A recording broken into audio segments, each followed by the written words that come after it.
হ্যাঁ সব ছিনিয়ে নেবে। ওই লাভ বলাটা আমাকে দে, আমি তো পাগল হয়ে গেছি। তোমার কোনো যোগ্যতাই তোমার মধ্যে নেই, সামান্য পড়াশোনাটুকু জানো না তুমি।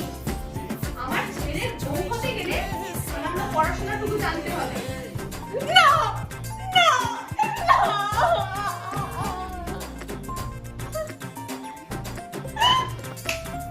কেঁদো না মা, তুমি বলো। আন্টি বের করে দাও, বের করে দাও এক্ষুনি ওকে, বের করে দাও ওকে। কেঁদো না, তুমি বলো। তোকে দেখি আমার হাসি পাচ্ছে। তো করবে না একটু? আমি তো জানি আমি মেয়ে হলে একটু কিরকম হয়ে যায়, ছেলে হলে তুমি এটা বলে দিতাম। তো এমনি অনেক বের হয়ে গেল।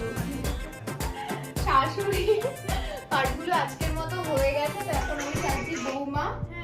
কি ভালো লাগছে, হেভি মিষ্টি লাগছে। থ্যাংক গাঁদা গাঁদা ফুল পাইনি বলে সূর্যমুখী লাগিয়েছি। স্টার্ট। মা না, মা এরকম ভাবে ওরা যেন মা। হ্যাঁ গো। সো আজ রাতে বউয়ের ক্যারেক্টারটাও হয়ে গেছে অলরেডি। 11:45 বাজে। শুভ এবার বাড়ি চলে যাবে, ওইদিকে গেম খেলছে, ঘুরঘুর করছে না কি করছে। আজকেও সারাদিন গেম খেলেছে। হ্যাঁ আজও আমি সারা বিকেলও গেম খেলেছে। তুই সারা বিকেলের কথা বলছিস, তুই সকালে ছিলিস না? সকালেও এসে বসে বসে গেম খেলেছে। আমাকে জানি উঠবোট লাগছে বিকজ আমি গয়না টনে